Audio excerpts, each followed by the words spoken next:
Dan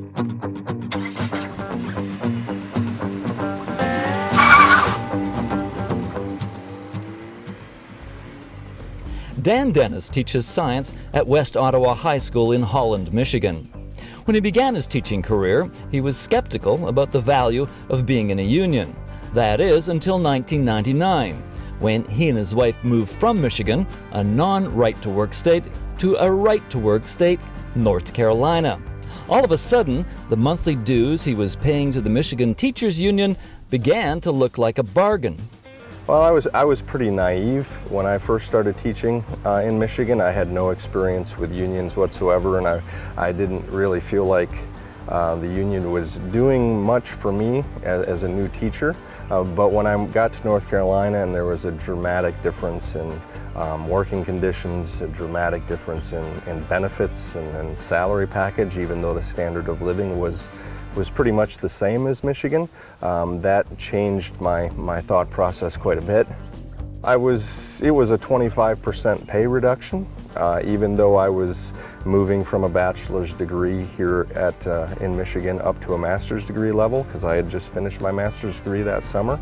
So it was a 25% salary reduction, plus over probably a 75% benefits, health and benefit package. My wife was not afforded major health care through my plan at all, and so that was very, very dramatic.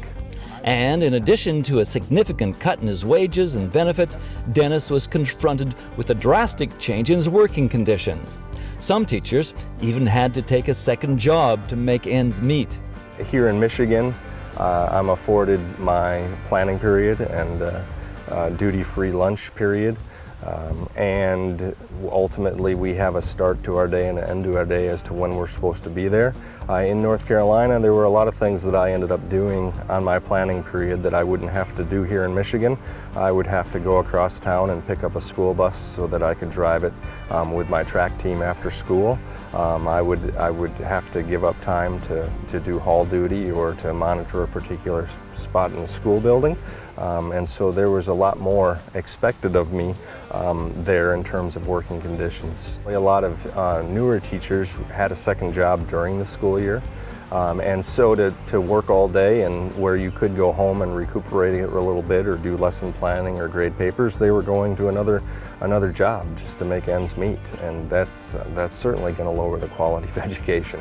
They worked in sporting goods stores or department stores. They would work in a shoe store maybe, and so yeah, those were jobs that many new teachers had in North Carolina.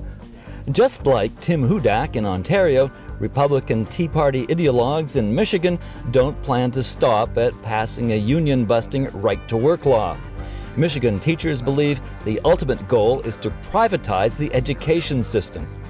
I think ultimately it's headed towards trying to privatize public education.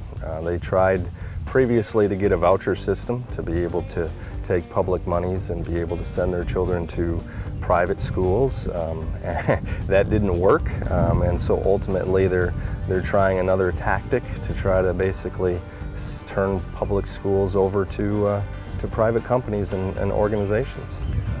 Dennis says for several demoralizing years, Michigan's Republican-dominated government has been chipping away at the teachers' collective agreement. It's frustrating. It's frustrating to feel like you're under attack, and when you feel like maybe they should finally say enough is enough, they continue to go after more and more and more. And for a long time, I think we as teachers in Michigan thought that, well, they talk about it, but nobody will really do it. And so as you watch them do it, take away your healthcare benefits, reduction in salaries, increased retirement costs and pension costs, and when you see them begin to do those things, it's very frustrating. It really is. And Dennis says if public employees in Ontario think what's happening in Michigan can't happen to them, they should think again. I would say be very careful.